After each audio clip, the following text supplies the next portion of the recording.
जय हिंद साथियों, एक बार फिर से स्वागत है आपका अपने YouTube channel pen Asia for selection पर। दिल्ली पुलिस कांस्टेबल एग्जीक्यूटिव के जितने एग्जाम्स नवंबर 2023 में हुए थे उनके मैथ्स के पोर्शन को सोल्व करने की हमने सीरीज स्टार्ट कर रखी है। आज हम 17 नवंबर 2023 को सेकंड शिफ्ट में जो मैथ्स के क्वेश्चन आए थे उनको सोल्व करेंगे। जल्दी से अपने बारे में बता देता हूँ मैं। आपका साथी आपका mentor Savish sir, constable Delhi police, sub inspector Delhi police, inspector central GST में ऑलरेडी सिलेक्टेड हूँ मैं। एक छोटी सी इन्फॉर्मेशन जो आपके लिए बहुत फायदेमंद होगी वो बता देता हूँ जल्दी जल्दी। दिल्ली पुलिस कांस्टेबल एग्जाम जो 2017, 20 और 23 में, डीपी हेड कांस्टेबल मिनिस्टर 2022 में, डीपी कांस्टेबल ड्राइवर 2022 में, डीपी एमटीएस 2018 में जितने भी एग्जाम्स हुए थे सबके मैथ्स के क्वेश्चंस को हमने चैप्टर वाइज छाट लिया है। चैप्टर वाइज में भी, टॉपिक वाइज और टॉपिक वाइज में भी लेवल वाइज एक शानदार कंटेंट तैयार किया आपके लिए। इतना शानदार कंटेंट कि ये UP police constable, Haryana CET, SSC GD और क्लर्क लेवल के इक्विवेलेंट जितने भी एग्जाम है सबके लिए बहुत फायदेमंद होगा। एक दो दिन के अंदर ही हमारी ये सीरीज स्टार्ट हो जाएगी अपने इसी यूट्यूब चैनल के है पेन एशिया फॉर सिलेक्शन पर, तो बने रहेंगे। पहला क्वेश्चन स्टार्ट करते हैं। पहला क्वेश्चन स्टार्ट करने से पहले हम क्या करते हैं पता है ना आपको? कोई भी क्वेश्चन स्टार्ट करने से पहले क्या करेंगे, स्क्रीन को स्टॉप करेंगे, खुद करने की कोशिश करेंगे ना। चलो अब क्वेश्चन की तरफ बढ़ते हैं। एक पिता की आयु और उसके पुत्र की आयु का अनुपात 7:4 है। ये फादर हो गया, ये सन हो गया, इसकी 7:4 है। उनकी आयु का गुणनफल दे दिया तो देखिए इसीलिए मिस्टेक ना हो जाए ना, तो आप x से गुना कर लीजिए, क्योंकि आप ना 7 और 4 को मानोगे ना 28 और फिर 28 की ही वैल्यू निकालोगे। एक्स स्क्वायर ये भूल जाते हो आप ना, एक्स स्क्वायर की वैल्यू भूल जाते हो। इनकी गुणनफल कितनी है, यहाँ लिख देता हूँ 7x Guna 4x is equal to 1008। 4 से जाएगा 4, 25 चौका 100, 4 दूनी 8, 7 से जाएगा 7 तिया 21, 6 7 6 42। एक्स स्क्वायर की वैल्यू आ गई 36, एक्स की वैल्यू आ गई 6। तो फादर, और क्या पूछा उसने आगे पूछा है वो यहाँ पे कर देते हैं। फादर और सन की 10 वर्ष के बाद इसका अनुपात बताना। अच्छा, फादर और सन की अब कितनी है भाई, 7x यानी 7 गुना 6, इस 4 गुना 6, ये उम्र है। 10 वर्ष बाद कितनी होगी भाई, 42 और 10 52। इनकी कितनी होगी, इसमें भी 10 वर्ष जुड़ेंगे, 24 और 10 34, 2 से कट जाएगा, 26 दूनी 52 और 17 दूनी 34। कौन से ऑप्शन में, पहले ऑप्शन में। चलें आगे।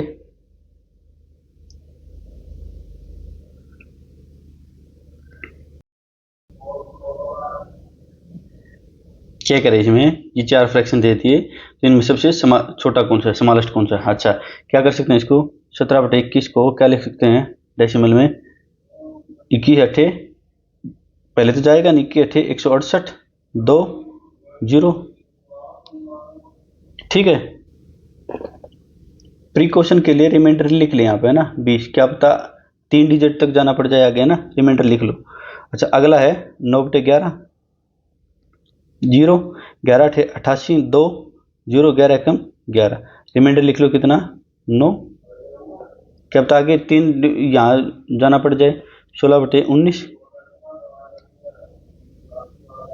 19 अठे 152 8 0 19 चौका 76, रिमाइंडर कितना 4, ये आ गया 13/15, 15 अठे 120 10, 15 छिका 90, रिमाइंडर 10। तो बताओ इनमें सबसे छोटा कौन सा है भाई, ये, ठीक है ना, 17/21। कोई दिक्कत, एक दूसरा मेथड और भी उससे भी कर सकते हैं हम।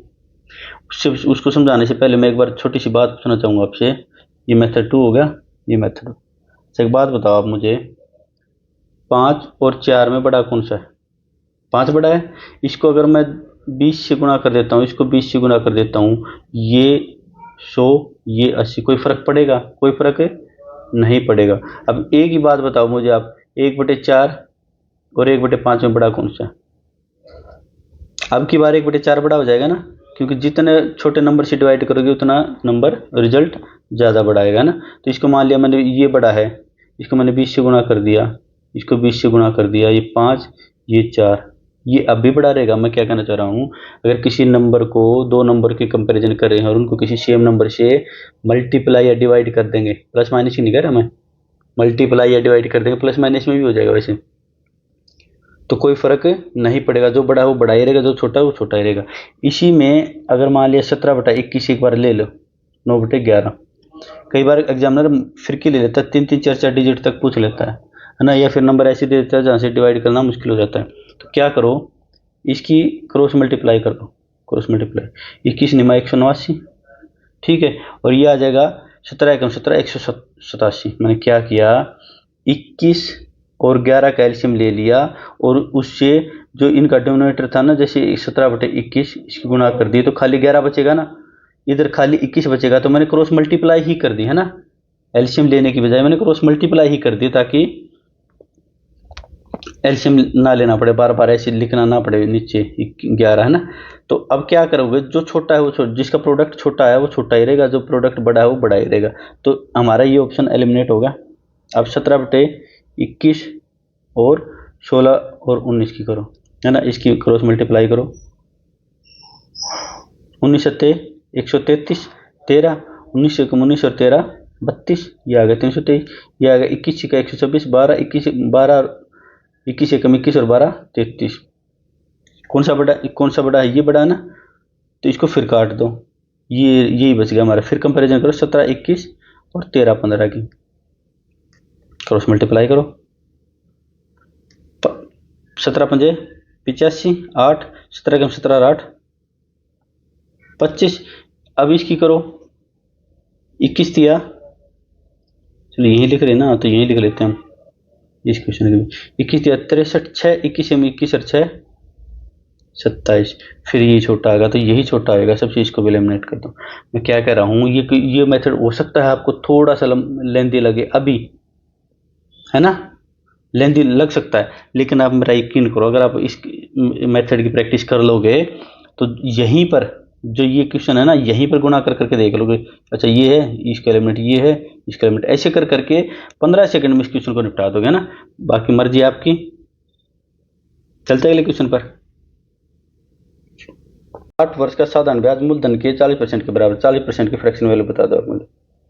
2/5, यानी ये क्या होगा, प्रिंसिपल मूलधन, ये क्या होगा SI, क्या कह रहा है, प्रिंसिपल SI टाइम प्रिंसिपल 5, ये 2 कितने साल में, 8 साल में, तो कितने वर्षों के बाद यह मूलधन के बराबर हो जाएगा, यानी SI कितने वर्षों के बाद 5 हो जाएगा, यानी 5/2 से इसको गुणा कर देंगे, टाइम को भी 5/2 से गुणा कर देंगे, सिंपल। 40/2 20 साल में हो जाएगा। वैसे बेसिक से करना तो बेसिक से कर लो, मैंने पिछली शिफ्ट में शायद एक क्वेश्चन ऐसे ही आया था, सेम दोनों मेथड से मैंने करवा दिया था, ठीक है। तो आगे बढ़े,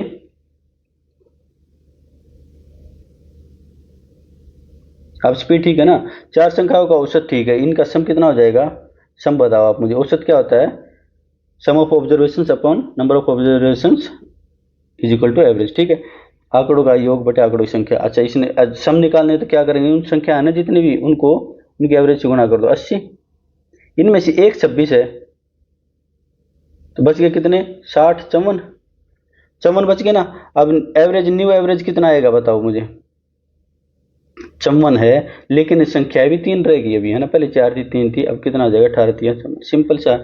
वैसे बेसिक से करना चाहो, एक और भी बेसिक होता है, यानी मान लिया 20 20 20 थी सारी, 20 20 20 20, इनके पास एक के पास 26 थी, यानी इसे ये अपनी 6 वापस लेके जाएगा, तो इन 3 में से 2 2 कम हो जाएंगे, 18 18 18, सबके पास इक्वल हो, वही तो एवरेज होता ना, सिंपल ऐसे कर दो, ऐसी कोई दिक्कत नहीं। चले अगले क्वेश्चन पर।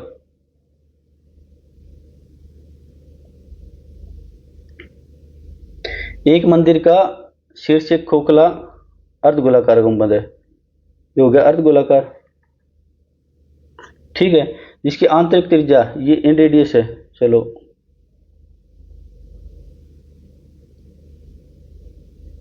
इन रेडियस है 2 और बाह्य त्रिज्या है ये है 3। मंदिर को बनाने के लिए कंक्रीट की कितनी मात्रा, यानी ये पूछा क्या इसने हमसे, वॉल्यूम पूछ लिया इसने, तो मुझे हेमिस्फीयर का वॉल्यूम बताओ, अर्धगोले का वॉल्यूम बताओ। 2/3 पाई, खोखला है तो r² r³ माइनस छोटा r³, 2/3 पाई को पाई में रख लेंगे ना, क्योंकि ऑप्शन सभी ऑप्शन में पाई रखा है, 3 का क्यूब। ये मेरे ख्याल से सेम डाटा पे आया भी है पहले एक क्वेश्चन, है ना, किसी और फॉर्म में आया है, कर चुके हम ये क्वेश्चन। 2/3 पाई, 27 में से 8 गएंगे 19, 38/3 3 पाई कौन से ऑप्शन में है? सेकंड ऑप्शन में। चलें आगे। 15% और 20% की क्रमिक छूट के बाद एक वस्तु 680 में बेची जाती है। एक बात बताओ मुझे, 15% की, ये चलो यहाँ बता दो आप मुझे जल्दी। मैंने करवा चुका हूँ, वैसे करवा रहा हूँ मैं, आपको ही करनी चाहिए। 15% की फ्रैक्शन वैल्यू 3/20 और 15% छूट यानी कम हो रही है, यानी 20 की चीज़ 17 में बेची जा रही है। ये ओरिजिनल है, ये न्यू है, 20 से 17 हो जाएगी, सिंपल, बात खत्म। ऐसे ही 20% की फ्रैक्शन वैल्यू बता दो आप मुझे। 20/100 करेंगे 1/5 आ जाएगी।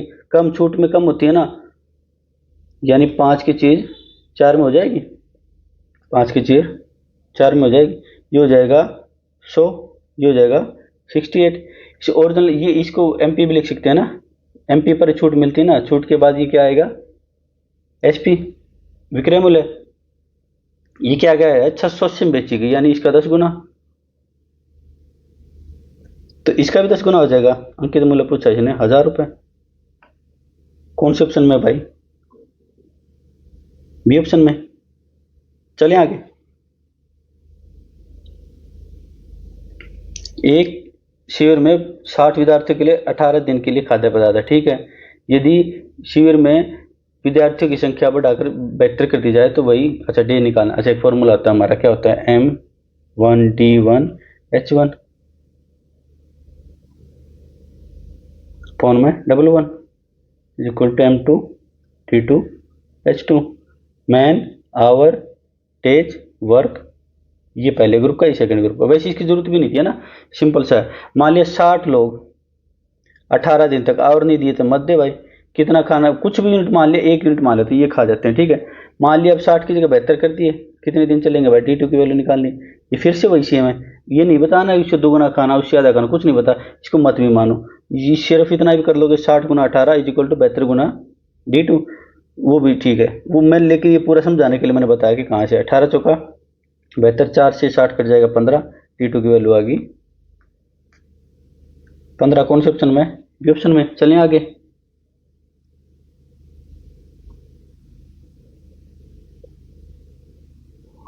एक निश्चित धनराशि 3 वर्ष के लिए 8% वर्ष की दर से चक्रवृद्धि ब्याज 4000 इतना हो जाता है, ठीक है। उस राशि पर 10% ये दर दे दी, ये टाइम दे दिया, ऐसा ही निकालना। अच्छा एक बात बताओ मुझे, 8% की फ्रैक्शन वैल्यू बता दो आप मुझे जल्दी।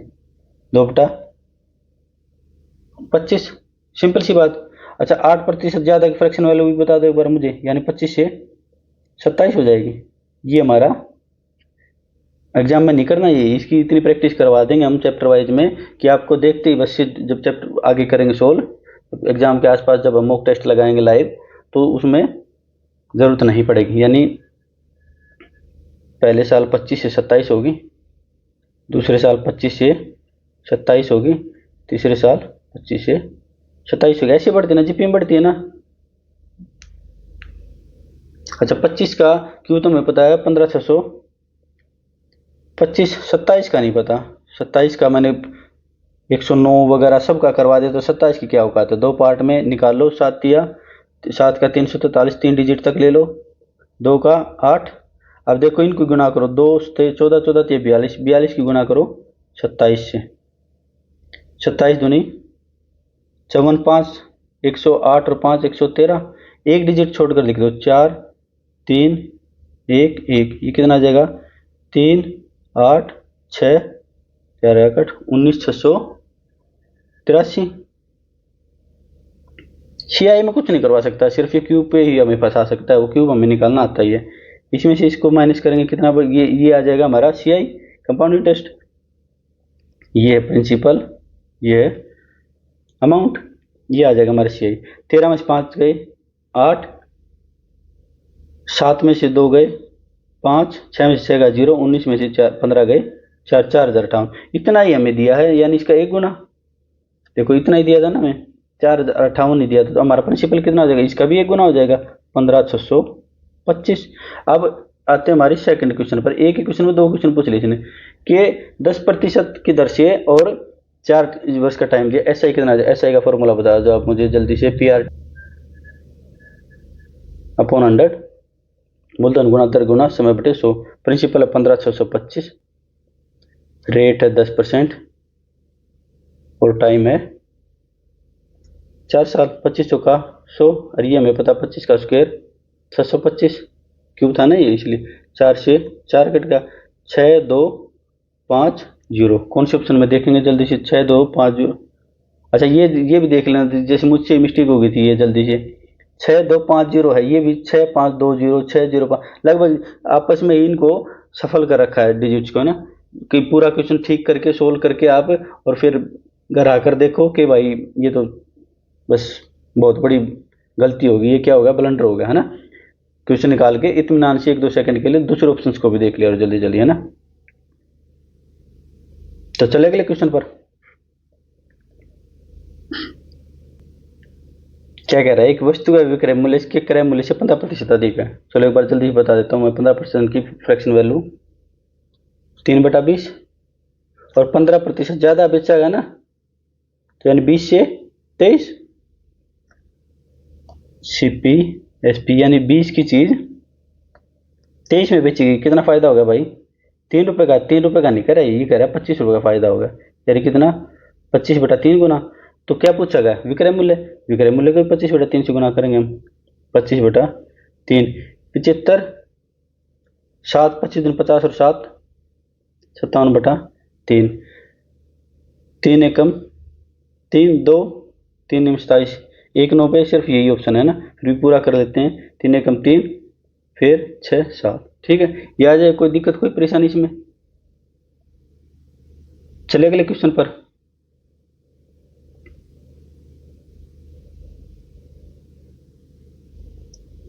वन 1.75 इसको डेसिमल को नीचे ले आऊं, ये कितना बच जाएगा? 25 या 75, 25 सिक्का 150, 25 175, 7/36। दूसरा 56/12, 56 इसको नीचे ले आऊं, कितने से कट जाएगा? 14 चौक 56, 3 फिर 2 से कट जाएगा, 7/15। कोई आपत्ति? आगे चलेंगे। आगे कितना? आगे तो 7/18 दे रखा। अच्छा अब मुझे फ्रैक्शन का एचसीएफ बताओ। फ्रैक्शन का एचसीएफ क्या होता है? न्यूमरेटर का एचसीएफ, महत्तम समाप अपवर्तक न्यूमरेटर का एचसीएफ हो,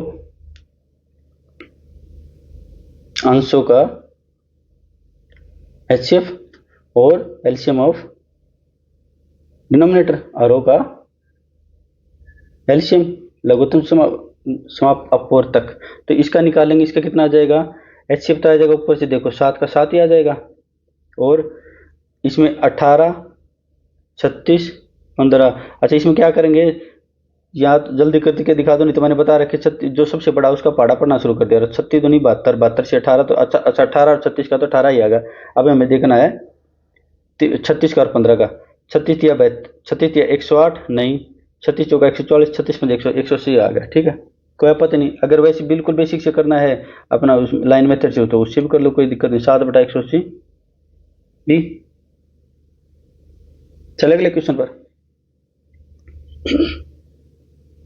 8 सेंटीमीटर त्रिज्या वाले शीशे के एक अर्धगोले को 64 सेंटीमीटर ऊंचाई वाले एक लंबवर्तीय शंकु में डाला जाता है। शंकु के आधार की त्रिज्या क्या कह रहा है ये? इसमें एक ही चीज ध्यान देनी, जब ऐसे बदलते हैं ना एक चीज से दूसरे, एक फॉर्म से दूसरे फॉर्म में, तो क्या रहता है? वॉल्यूम नो चेंज, या इसको लिख सकते हैं कांस्टेंट। वॉल्यूम क्या रहती है? कांस्टेंट रहती है। एक बात बताओ मुझे, अर्धगोला था यानी हेमिस्फीयर था, हेमिस्फीयर की वॉल्यूम बता दो आप मुझे। 2 पाई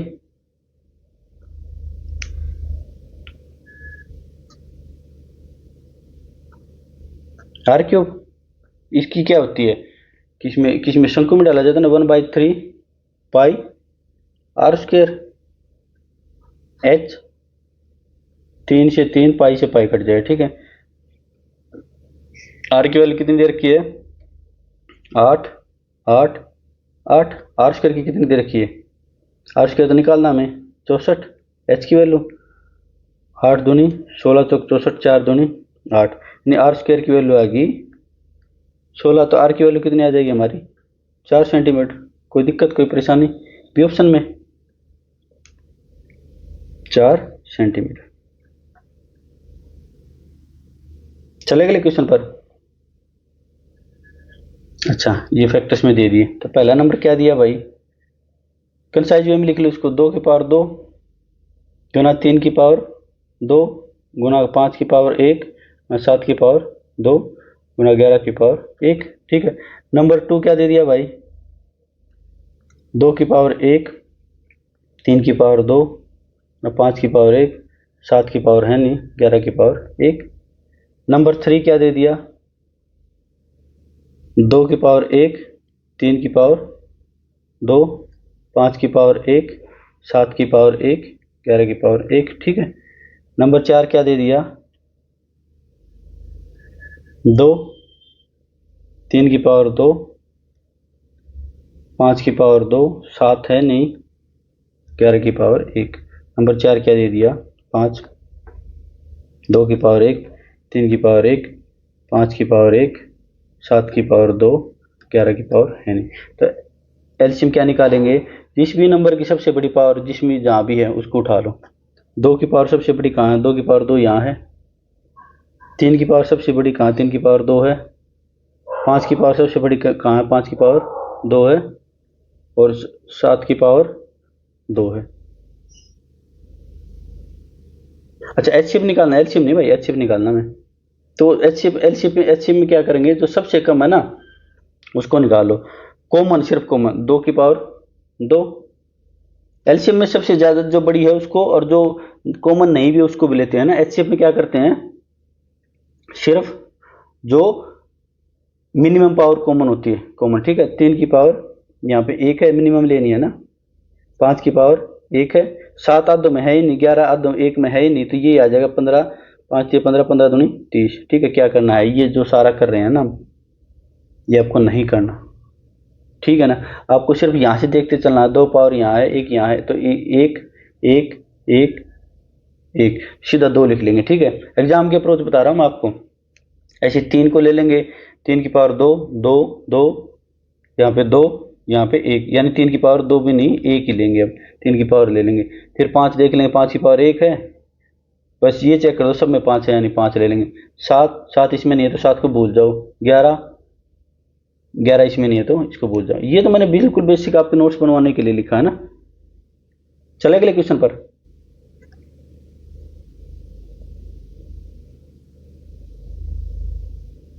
छह किलोमीटर की यात्रा में यदि 120 किलोमीटर ट्रेन द्वारा की जाती है, ट्रेन द्वारा कितनी की जाती है, मान लिया ट्रेन की स्पीड मान लेता हूं मैं टी, और कार की स्पीड मान लेता हूं सी। 120 किलोमीटर मान लिया ट्रेन द्वारा की जाती है, तो टाइम कितना लग गया, डिस्टेंस अपॉन स्पीड, प्लस में कितना बच गया, 600 में से 120 चला गया तो 480 बच गया ना। ये की है कार से, तो कितना टाइम लग गया इसको, 8 आवर। अगली कंडीशन में क्या कहता है, 200 मीटर यदि ट्रेन से करता है, यदि 200 मीटर ट्रेन से करता और तो बच जाता कितना, 700 माइनस 200 400। ये कार से करता तो इसको 20 मिनट अधिक लगते हैं, यानी 8 से 1/3 आवर। सिंपल। 20 मिनट ज़्यादा लगते हैं ना, 20 मिनट को मैंने आवर में कन्वर्ट कर लिया। एक काम करते हैं, इसको 5 से गुना कर देते हैं, इसको 3 से गुना कर देते हैं, 600 आ जाएगा। एक और भी मेथड बताऊंगा इसका, है ना। 600t ये आ जाएगा, 600t ये इसको माइनस कर लेंगे, ये कट जाएगा, और ये आ जाएगा 5 दूनी 10 5 40 4 5 का 20 4 2400, बट माइनस में से 1200, ये आ जाएगा 40 माइनस 25/3 माइनस 3 25, यानी आ जाएगा 15 आवर। सिंपल सी बात। अच्छा, अब क्या निकालेंगे, 1200 इधर रख लेता हूँ, 15 सी को उधर ले जाता हूँ। सी की कार की स्पीड आएगी कितनी,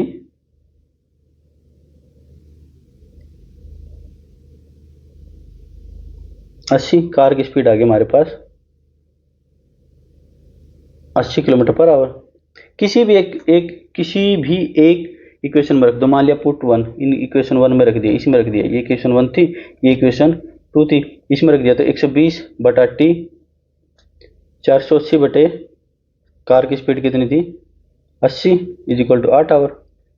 6, ये उधर जाके 2 हो जाएगा 120, 8 में से 6 गए 2, तो ये इसको काटेंगे, टी की वैल्यू आ गई 60। यानी किसकी पूछी है? ट्रेन और चाल। ये ध्यान रखना, ट्रेन और कार की, कार और ट्रेन की नहीं। तो 60 80 कितना आ जाएगा? 3:20 से कट जाएगा ना ये, 3:4।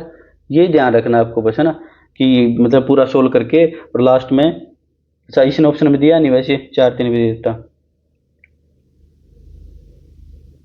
एक और अप्रोच इसकी मैं सिखाना चाह रहा हूँ आपको। क्या कह रहा है ये कह रहा है 120 किलोमीटर ट्रेन द्वारा तय करता और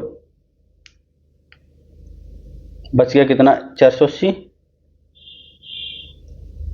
कार द्वारा तय करता है, तो 8 घंटे लगते हैं इसको।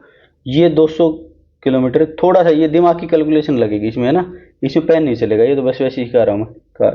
तो 8 घंटे 20 मिनट। अच्छा एक बात बताओ, मैं सारी की सारी, ये देखो अगर मान लिया मैं कार को 80 किलोमीटर कम चलवा रहा हूँ, तो टाइम कितना ज़्यादा लग रहा है? 20 मिनट ज़्यादा।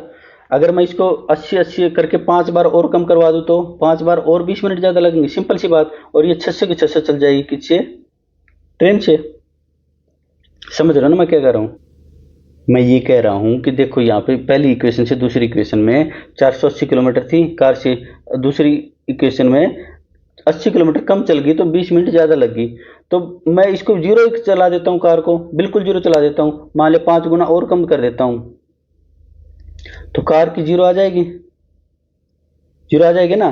तो टाइम कितना लग जाएगा इससे? और 20 आवर है, 20 मिनट ज़्यादा, 20 आवर 20 मिनट, इससे 5 गुना और ज़्यादा, 20 मिनट ज़्यादा लग रही थी ना, चलो ये 20 मिनट, इससे 5 गुना टाइम और ज़्यादा लगेगा, ठीक है। यानी कितना आ जाएगा? 20 पंजे 100 और 20 मिनट, ये हो जाएगा 10 आवर। ये था 600 बटा टी, तो 10 से 10 ये कट जाएगा, टी की वैल्यू आ जाएगी 60 किलोमीटर पर आवर। ये मुझे आसान लगा, है ना।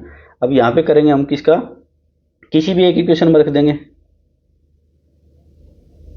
कार टी की वैल्यू आ गई हमारे 10 प्लस 480 बटे सी इज इक्वल टू 8 आवर, ये आ जाएगी 12, उधर जाके,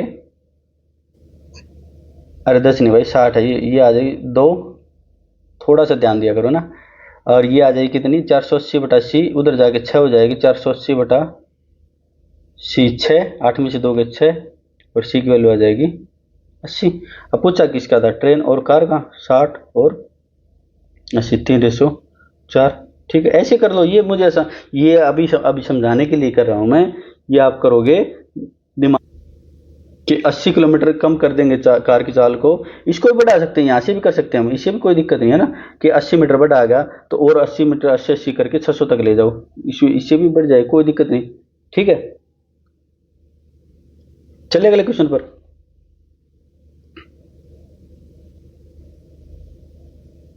एक वस्तु की, अच्छा 15th आ गया ये, अच्छा 14th बचा ना, ये कौन सा था? 13th 14th। ये क्या करे? किरण वर्ण को 10% के लाभ रही वस्तु बेचती है, वर्ण उस वस्तु को 1155 में अरुण को बेच देता है, ठीक है, और 5% का लाभ। अच्छा एक बात बताओ मुझे, किरण का मान ले क्रय मूल्य था ₹X, इसने इसको 10% लाभ पे बेचा, यानी 10 से 11। कई क्वेश्चन करवाते हैं फ्रैक्शन के, मैं डायरेक्ट लिख रहा हूँ ना। और फिर ये आगे करता है, वर्ण उस चीज को अणु से 5%, यानी 5% की फ्रैक्शन वाले 20 से 21 लाभ, तो 1155 में बेच देता है। 11 से काट देते हैं पहले, तो 11 कम 11, 0 11 पंजे 55, 21 पंजे 105। एक्स की वैल्यू कितनी आ गई? 100 और 1 0 कितनी आ गई? 1000 रुपये। कौन सा ऑप्शन है? पहले ऑप्शन है, बिल्कुल सिंपल।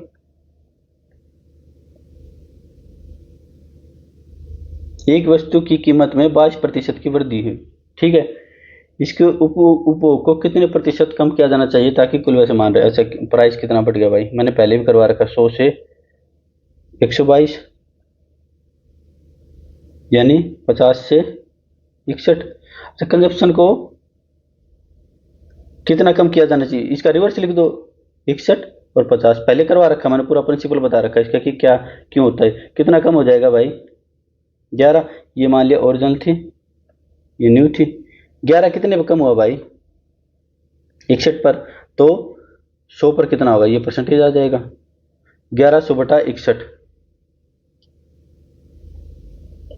1 कितना बचेगा 39 और 10 49, 6 8 8 8 पे जाएगा। 8 में सिर्फ एक ही ऑप्शन है, कौन सा ऑप्शन है? डी ऑप्शन है। पूरा क्वेश्चन करने की सोल्व करने की जरूरत नहीं है हमें, है ना, अप्रोक्सीमेशन पे चले जाया करो। अच्छा एक बार जल्दी से देख लेते हैं कोई क्वेश्चन छूट तो नहीं गया।